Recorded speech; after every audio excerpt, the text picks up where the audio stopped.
Salut, aujourd'hui on se retrouve pour une nouvelle vidéo. Je me suis inspirée d'une vidéo d'une youtubeuse dont je vous parlerai d'ailleurs un tout petit peu plus après. Cette vidéo, je rentre directement dans le sujet comme vous avez pu le voir sûrement dans le titre. J'essaye d'apprendre l'italien en une semaine.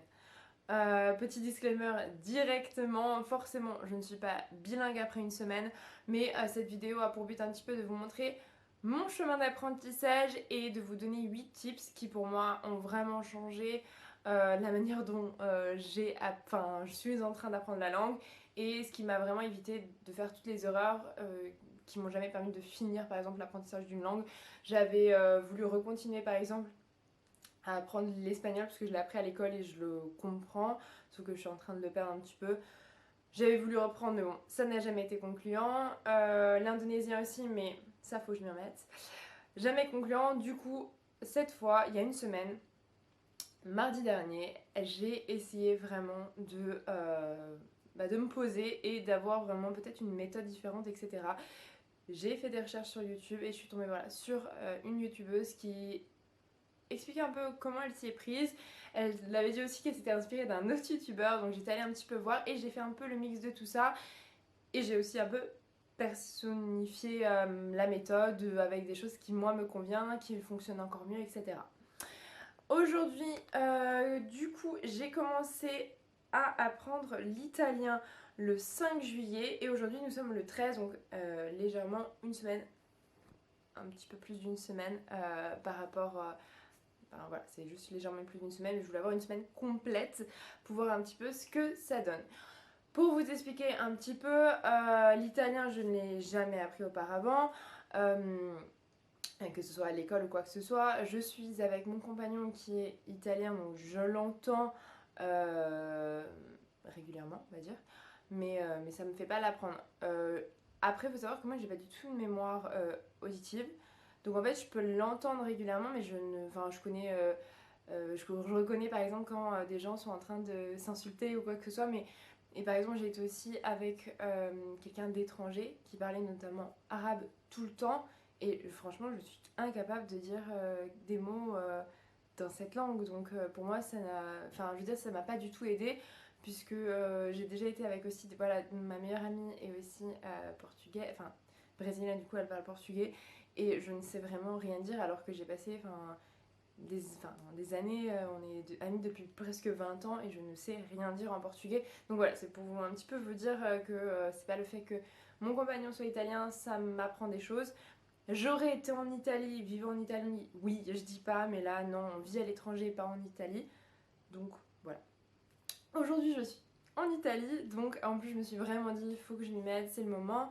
Là, il me restait encore 3 semaines en Italie, donc après, j'y reviens de toute façon, mais je me suis dit, c'est le moment, je vais encore plus comprendre, je suis dedans, etc. Donc, pour vous expliquer un petit peu par rapport à la langue, j'ai toujours été intéressée par l'italien, sauf qu'à l'école, on ne pouvait que prendre allemand ou espagnol. Clairement, l'allemand, ça me plaisait pas du tout, donc j'ai choisi espagnol. Je sais pas si j'aurais choisi l'italien. J'aimais beaucoup, mais je me suis dit, ah, l'italien, peut-être que ça va pas trop me dire que l'espagnol c'est vachement plus répandu. Anglais, espagnol, c'est vraiment les langues un peu les plus parlées. Donc voilà, mais ça a toujours été une langue que j'ai adorée car quand j'étais petite, en gros, on allait en voyage avec mes parents et on a allumé la télé. Je me souviens, genre, je disais, mais cette langue est incroyable. Donc voilà. Premier point, je pense que c'est aussi d'être assez motivé pour apprendre la langue, quelque chose qui nous plaît, qui nous garde un peu motivé. Pour vous expliquer, du coup, on est bien en juillet. J'avais voulu commencer à apprendre l'italien en février. Et en fait, ma maman m'avait donné un vieux bouquin parce que ma mère voulait apprendre 10 000 langues quand elle était étudiante. Donc elle avait un petit bouquin comme ça. Et j'avais commencé à le lire à moitié, il me semble. Donc c'est un peu un cahier d'exercice, de leçons, de vocabulaire, point par point, etc. Et j'avais pris, il me semble, 5 leçons sur italki.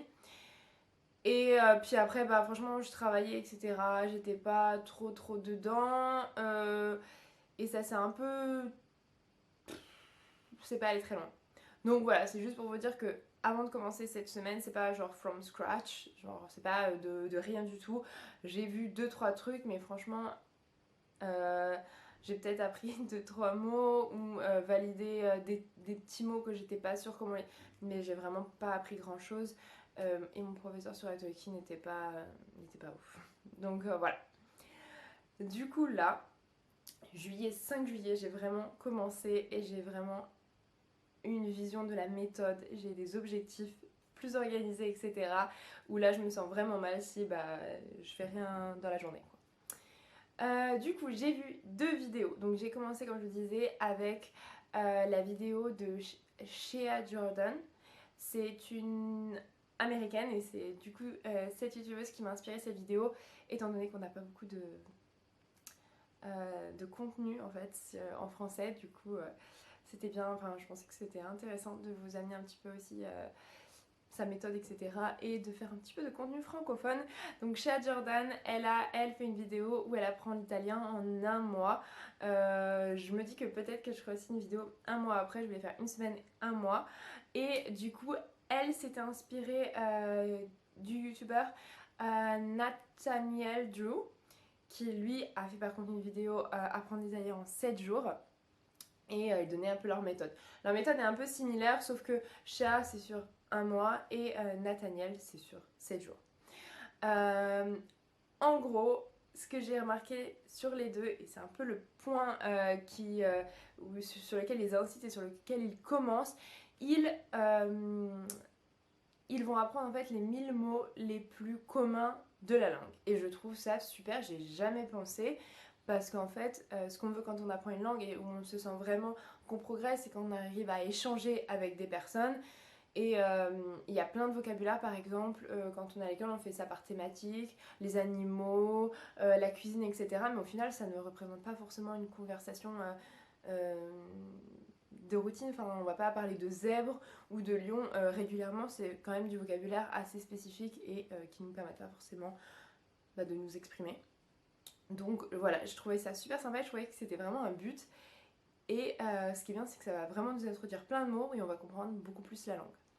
Donc, je suis allée sur internet, j'ai cherché les 1000 mots les plus communs en italien. Et là, j'ai trouvé plein de listes, enfin 2-3 listes qui étaient pas mal, j'en ai choisi une.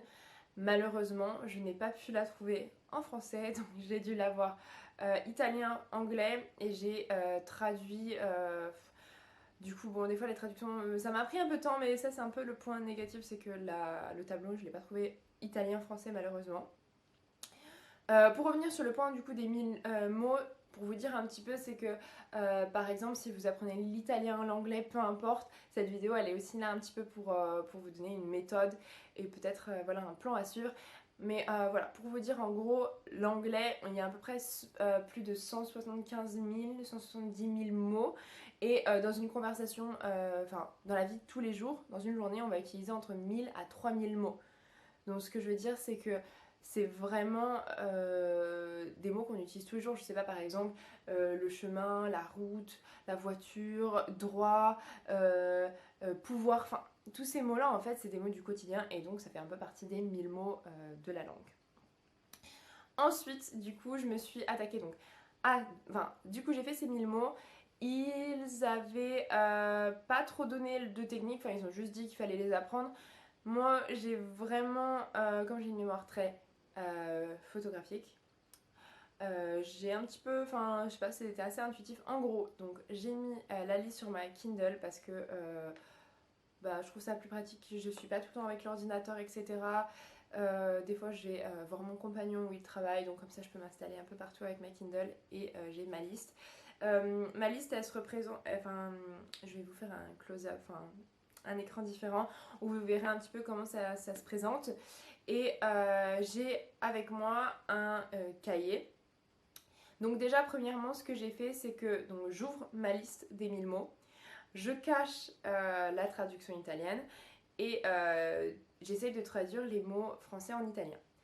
S'il y en a quelques-uns que je connais, par exemple, il y en a quelques-uns que je connais parce que les personnes, par exemple, il, elle, suivant, proxima, des petites choses comme ça que je connais déjà, ou chat, gâteau, ça je vais pas le réécrire par exemple sur mon cahier. Donc si je le connais, je l'écris pas. Si je le connais pas ou si j'étais pas trop sûre et je voyais l'orthographe différemment, je l'écris car j'ai une mémoire très photographique et il faut du coup Si j'ai un mot que je connais, il faut que je sache comment je l'écris. Dans ce cas-là, je marque du coup par exemple, je connais pas le mot chaussure. Donc je marque chaussure en français. Si je vois que peut-être que je vais m'en souvenir demain, je marque pas la traduction et j'attendrai demain. Je vais essayer de montrer tout ça en même temps, donc j'espère que ce sera assez clair. Du coup, j'essaye, s'il y a des mots vraiment où je me dis mais ça je m'en souviendrai jamais demain, je marque la traduction à côté. Ensuite, du coup, le lendemain, ce que je fais, c'est que du coup, je cache les traductions si j'en ai marqué et j'essaye de deviner.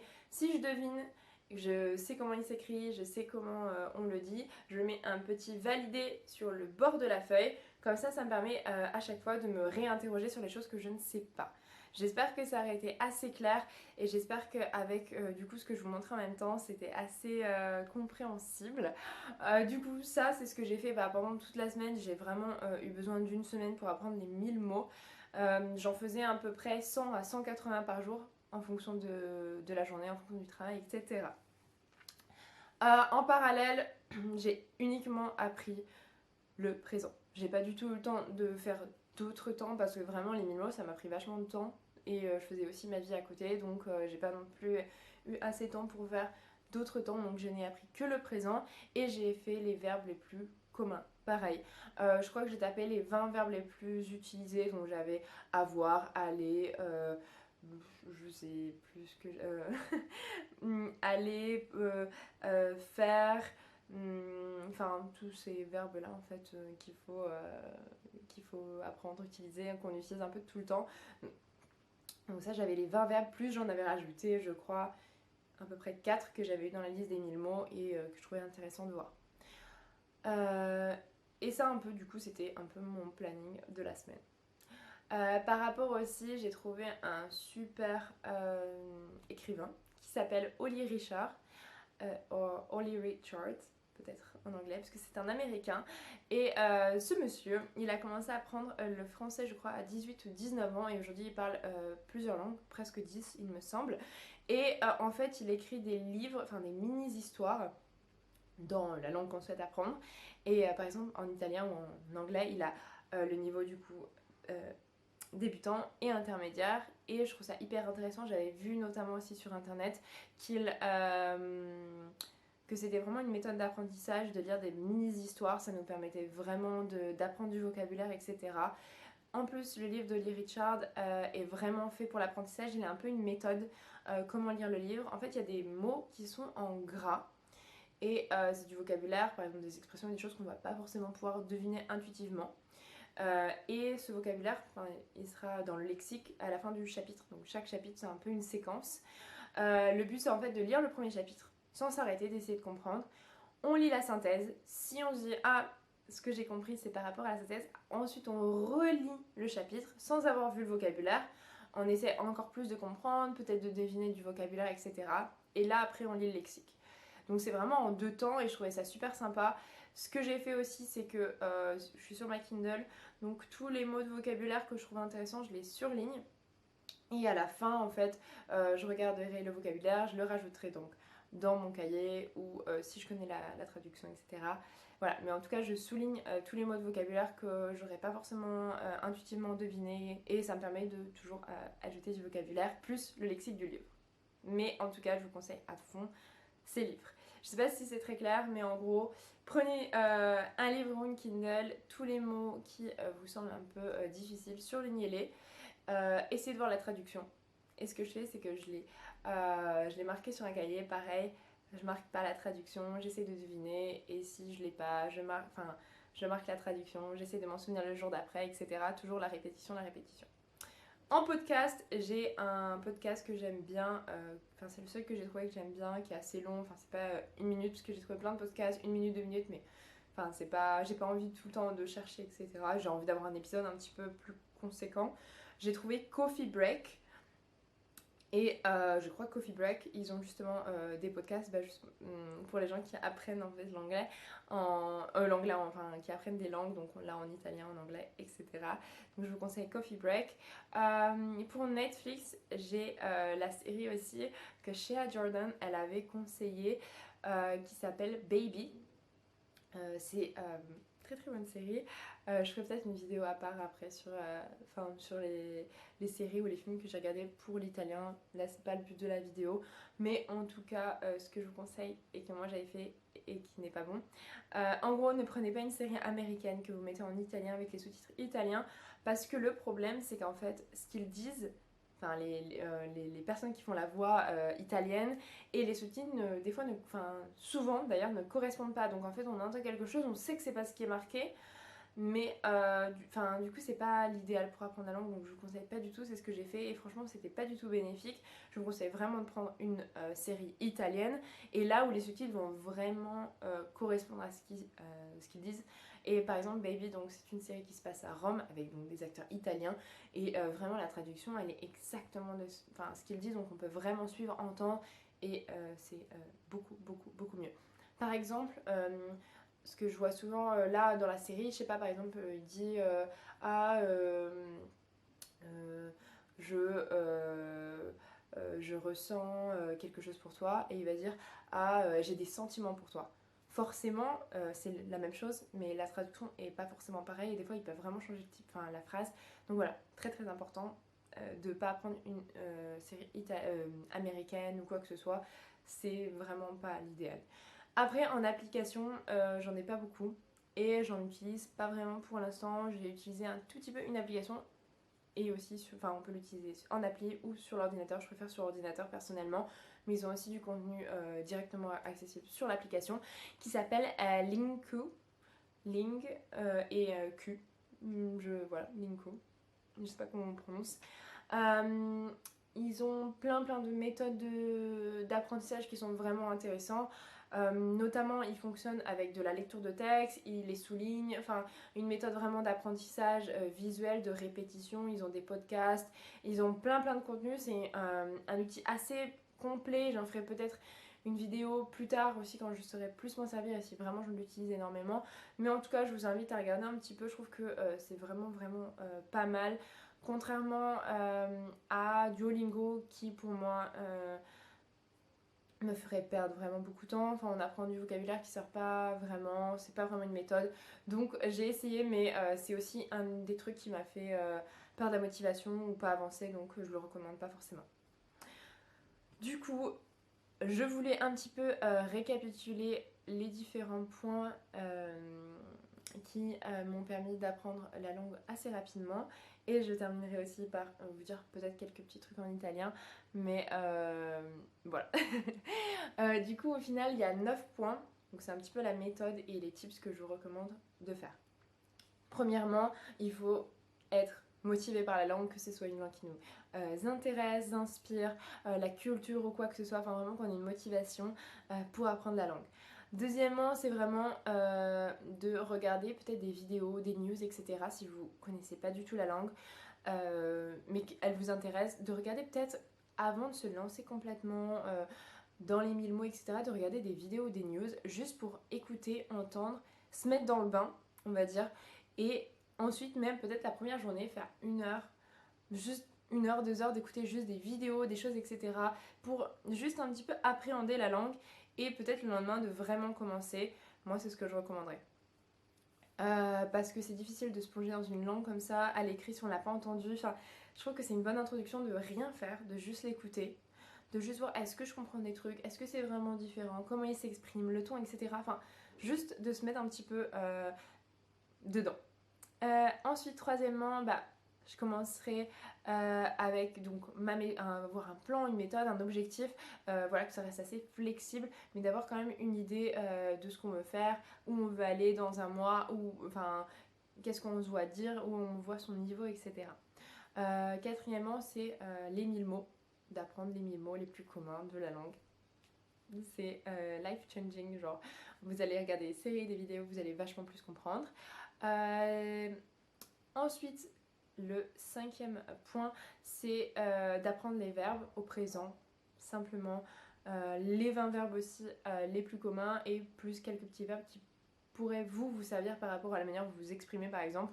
Je sais pas, si vous aimez cuisiner pas dans les 20 mots les plus utilisés, mettez-le dans votre liste, etc. puisque c'est du vocabulaire qui va vous permettre de vous exprimer. 6e point, c'est de vraiment varier les méthodes d'apprentissage, que ce soit donc livres, podcasts, Netflix. Ça va vous permettre de gagner, de comprendre des expressions, de comprendre aussi la manière de s'exprimer, le son. On ne parle pas de la même manière en français, on parle en anglais, qu'on parle en italien. Il y a tout un aspect aussi culturel qui est derrière et il y a plein de choses qui font que la langue et la manière dont on s'exprime changent. Voilà, donc le 7e point, c'est de vraiment aussi peut-être se confronter aussi parfois, par exemple avec italki ou GoStudent. GoStudent, je travaille aussi sur cette plateforme, mais je donne des cours d'anglais. Donc si vous êtes intéressé, je vous mets des liens. Je crois que j'ai un lien de parrainage si vous voulez prendre des leçons sur GoStudent. Mais du coup, voilà, de confronter un petit peu avec italki ou GoStudent, enfin en tout cas de parler. Peu importe si vous avez un ami qui parle la langue ou qui est bilingue dans cette langue, de juste se confronter parce que ça permet vraiment de se rendre compte des points faibles et aussi de se forcer un petit peu à extérioriser toutes les connaissances. Et c'est pas mal, je vous dis pas de prendre 3-4 cours par semaine, c'est juste des fois si vous le sentez et ça va vraiment vous aider à progresser et de vous donner aussi des directives au bout d'un moment, au bout de 10 jours. Je pense que vous êtes tout seul, donc ça peut vous permettre, vous allez stagner, ça peut vous permettre de voir un petit peu où aller. Le 8e point, c'est d'avoir, j'ai la voix qui part vraiment. Le 8e point, c'est d'avoir un cahier un peu d'exercice aussi pour confronter justement à l'écrit avec des problématiques un peu différentes, etc. Moi j'en ai différents, j'ai celui-ci de ma maman, mais j'ai oublié de vous dire, mais j'aime pas trop les cahiers d'exercice pour commencer parce que c'est trop d'un coup, j'aime pas trop. Je trouve ça beaucoup mieux d'y revenir plus tard. Il y a des exercices, donc j'en fais quelques-uns. Et j'ai un autre livre. J'ai oublié de vous en parler. J'ai un livre italien qui fait pareil, même principe, des leçons, des exercices, etc. Il s'appelle, je l'ai tout de suite, il s'appelle L'italien en 5 minutes par jour de Marc Le Sage. C'était bien parce que ces deux livres sont en français et italien et comme le français est beaucoup plus proche de l'italien, je voulais pas l'apprendre avec l'anglais. Je sais pas si ça fait sens. L'italien 5 minutes par jour, c'est vraiment pas mal aussi. Ça fait quelques petites leçons, ça introduit bien. Donc en parallèle, si on a le temps, je conseille, mais pour moi, je préfère tout ce que j'ai dit auparavant. Je trouve ça beaucoup plus important que ces deux livres. Mais en tout cas, les 5 minutes par jour, pas mal du tout. Ça condense et ça fait une petite introduction. Et j'y reviens parfois. Là, je veux réétudier le passé. Donc je vais aller sur la leçon du passé des 5 minutes par jour en italien. Et je vais essayer de me faire mes petites notes, etc. Et du coup, le dernier point, le 9e point, c'est de rapidement aussi, de faire un peu tout ça assez rapidement, les mots, etc. Je veux dire, de rester motivé. Prenez le temps, je veux dire, peut-être en un mois, je trouve ça un peu long d'apprendre les 1000 mots. Je recommanderais d'ici, 1 semaine à 2 semaines. Et de voir aussi par la suite rapidement les autres temps basiques, le futur et le passé, pour que lorsque vous les voyez par la suite, vous pouvez vous familiariser avec ces verbes-là. En gros, pas forcément de les maîtriser ou quoi que ce soit, mais juste de les connaître, de connaître peut-être quelques verbes irréguliers comme être, avoir. Et par la suite, en fait, quand vous allez regarder votre série ou votre livre, lire votre livre, etc., regarder un youtubeur, vous allez comprendre s'il parle au passé, au futur, vous allez les appréhender et ça vous fait déjà encore l'introduction que vous avez fait va vous permettre de continuer votre apprentissage au travers d'autres manières. Voilà, donc je sais pas si c'est très clair, mais en gros, apprenez un peu plus loin, qui va vous permettre de, quand vous êtes confronté à ce temps, juste de continuer à apprendre et que pas vous dites ça c'est un temps que je connais pas, c'est peut-être du futur, c'est peut-être du passé, c'est peut-être un autre temps, je sais pas. Non, vous savez. Après, juste ça viendra tout doucement. Voilà, c'était tout pour cette vidéo.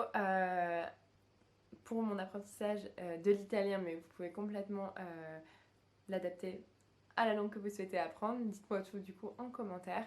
Et je vais essayer du coup de parler italien un petit peu. Le truc c'est que je ne parle pas du tout bien italien.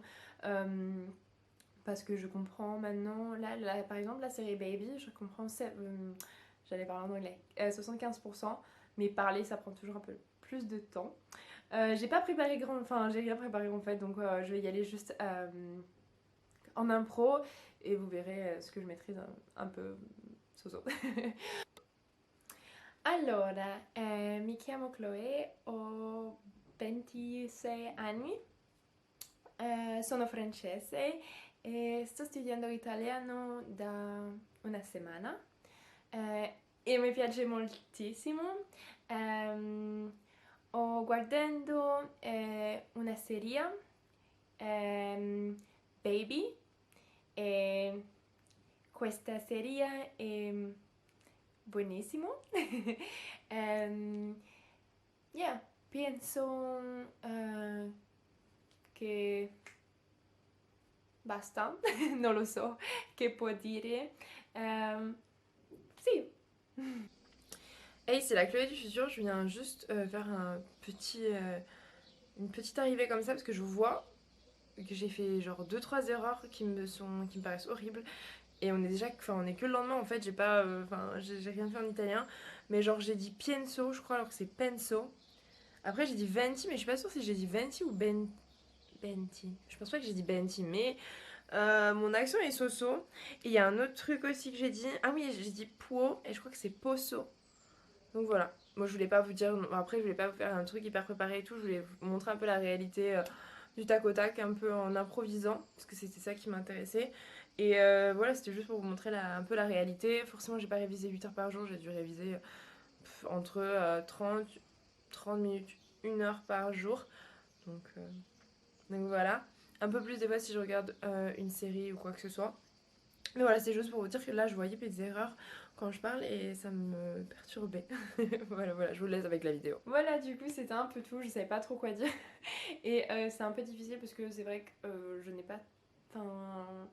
Je sais. Déjà, en français, je savais pas trop quoi dire, mais.